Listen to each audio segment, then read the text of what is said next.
Could you please highlight any events that could be classed as miracles in the Prophet Muhammad's life?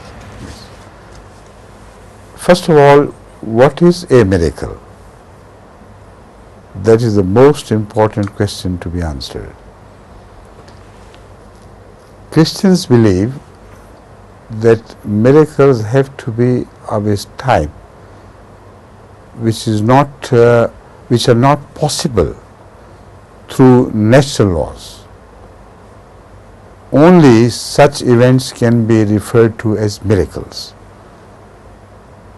We as Muslims do not agree with that, and we do not agree that all such miracles were only monopolized by Jesus Christ. Even the Old Testament mentions so many miracles in the life of other prophets. So we must understand the nature of miracles. And at the end of this first part of my answer, I refer to Jesus Christ himself, who has explained himself the nature of miracles. You see, the miracles are of two types. One is metaphorical expression of the word miracle. That miracle I have already explained, that one man pitched against the entire hostile society wins. If this is not a miracle, I don't see what else miracle should be. The fire fails to burn, and the wet earth continues to grow. This, I believe, is the miracle of the highest order, which is shared by all prophets of God. Secondly, the miracles are of a nature that they cannot be understood from the point of view of the scientific knowledge of that age, but are understandable from the scientific knowledge of our age. So, the screen which lies in between is only a matter of understanding of one time and a matter of understanding of another time. Now I can quote, in the light of what I've said, I can refer to the miracle of Moses.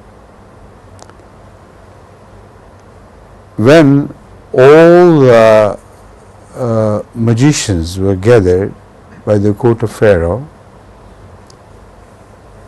they, according to the Holy Quran, cast a spell on the eyes of the onlookers. They did not cast a spell on the ropes and sticks which they threw. They could not change the creation of God. So nothing unnatural happened. What happened was that they cast a spell on the sight of the onlookers, so that they thought they saw. They believed in what they saw and thought this was the real thing, sticks and ropes moving around and this and that, but it was not real. Now the miracle was, and this is the point which was registered profoundly by the magicians themselves, that the spell was cast even on Moses, because he began to run away from. Now all the hypnotists know that once a superior brain has cast its spell upon a comparatively inferior brain, it's impossible for that brain to grow out of that spell. Damage is sometimes done permanently. That is why on television programs of such nature, some people have even sued the programmers. they claim that you do damage to the people whom you call to appear as sort of offering their own persons for experiments. Permanently some damage is done to their willpower. So the magicians who knew how to cast a spell on other people's eyes knew that Moses actually fell under their influence and began to run away. Then what changed his attitude? It had to be a superior order from God. And the same thing cast the spell of the magicians not only from the eyes of Moses but from the eyes of magicians themselves and all the spectators. Now, this is miracle. Nothing against the laws of nature. Returning to the laws of nature.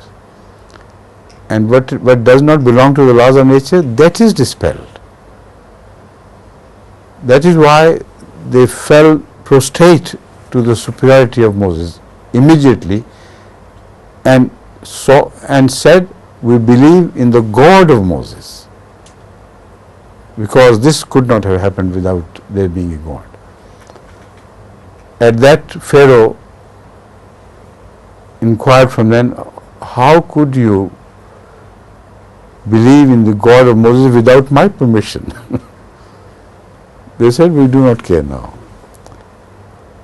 This is the power of sacrifice which you inquired about. It always springs from certainty of faith.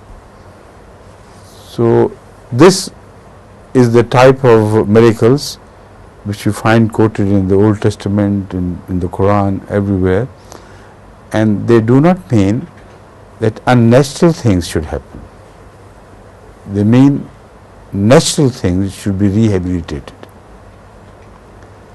Now, at the end, I come to Jesus Christ himself, who is quoted by the Bible, the New Testament, to have walked over waters and doing this thing and that thing. Now, you must remember that they had to be metaphorical in the sight of Jesus Christ himself, because he advised that you who believe in me, if you have an iota of faith, you can repeat these miracles. Show me one person in the entire history of Christianity who ever repeated these miracles. Does it mean that the world of Christianity as in totality have not even an iota of faith? The only interpretation is the one which I have suggested, that according to Jesus, what I perform as miracles are metaphorical. You will be given a power over waters of the sea, as never a people have been given this power. So understand from my explanation that if you have an iota of faith, you will see that I am right, but metaphorically and not literally. Right?